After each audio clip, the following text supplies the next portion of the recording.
श्रीमन्नारायण नारायण नारायण, श्रीमन्नारायण नारायण नारायण, श्रीमन्नारायण नारायण नारायण।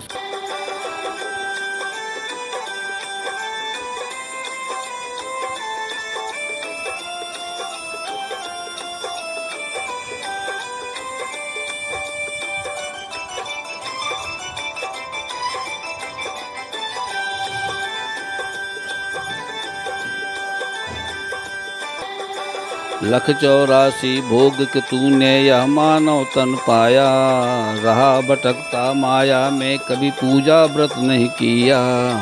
रख ले एकादशी व्रत, रख ले एकादशी व्रत, रख ले एकादशी व्रत, भजले नारायण नारायण नारायण, भजले नारायण नारायण नारायण, भजले नारायण नारायण नारायण।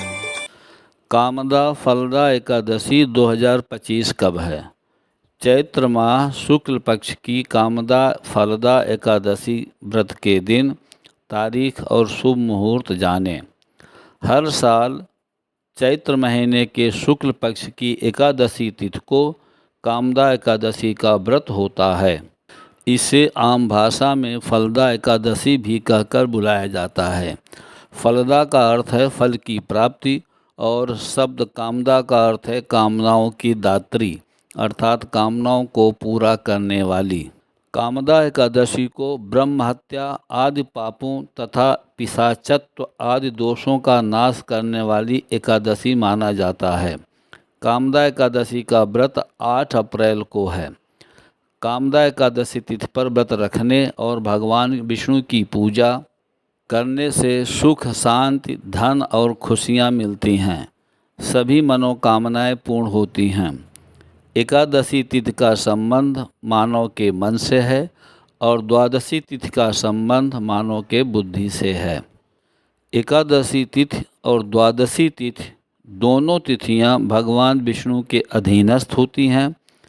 इसलिए द्वादशी तिथि से मिली हुई एकादशी तिथि के दिन जगत के पालनहार श्री हरि विष्णु के निमित्त व्रत रखकर उनकी पूजा आराधना करना चाहिए। भगवान विष्णु जगत पिता परमात्मा हैं। अगर उनकी कृपा प्राप्त हो जाए तो कुछ भी प्राप्त होना शेष नहीं रह जाता। कामदा एकादशी व्रत का दिन, तारीख, शुभ मुहूर्त जानें।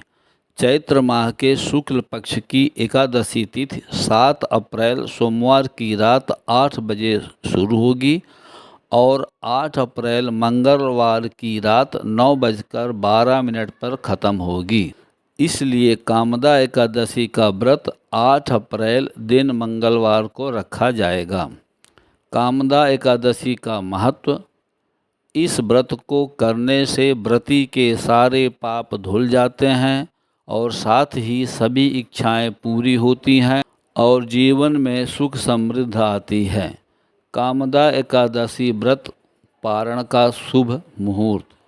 कामदा एकादशी का व्रत रखने वालों के लिए व्रत पारण 9 अप्रैल दिन बुधवार को सुबह 6:02 से 8:34 तक का शुभ समय है।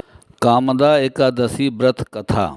महाभारत कालीन समय में धर्मराज युधिष्ठिर भगवान श्री कृष्ण से कहते हैं, हे भगवान, मैं आपको कोटि कोटि प्रणाम करता हूँ। अब आप कृपा करके चैत्र शुक्ल एकादशी का महात्म्य कहिए। भगवान श्री कृष्ण युधिष्ठिर से कहते हैं कि हे धर्मराज, ये प्रश्न एक समय राजा दिलीप ने गुरु वशिष्ठ से भी पूछा था और जो समाधान गुरु वशिष्ठ ने कहा वो मैं आपसे कहता हूँ। प्राचीन काल में भोगीपुर नगर में पुंडरीक नामक एक राजन राज्य करते थे। भोगीपुर नगर में अनेक अप्सरा, किन्नर तथा गंधर्व वास करते थे तथा राजा पुंडरीक का दरबार किन्नरों व गंधर्वों से भरा रहता था, जो गायन और वादन में निपुण और योग्य थे। वहाँ नित्य ही गंधर्वों और किन्नर का गायन होता रहता था। भोगीपुर नगर में ललिता नामक रूपसी अप्सरा और उसका पति ललित नामक श्रेष्ठ गंधर्व का वास था। दोनों के बीच अटूट प्रेम और आकर्षण था। वे सदा एक दूसरे का ही स्मरण किया करते थे। एक दिन गंधर्व ललित दरबार में गायन कर रहा था कि अचानक उसे अपनी पत्नी ललिता की याद आ गई। इससे उसका स्वर, लय एवं ताल बिगड़ने लगे। इस त्रुटि को करकट नामक नाग ने जान लिया और यह बात राजा पुंडरीक को बता दी। राजा को गंधर्व ललित पर बड़ा क्रोध आया। राजा पुंडरीक ने गंधर्व ललित को राक्षस होने का श्राप दे दिया। ललित सहस्त्रों वर्ष तक राक्षस योनि में घूमता रहा। उसकी पत्नी भी उसी का अनुसरण करती रही। अपने पति को इस हालत में देखकर वह बड़ी दुखी होती।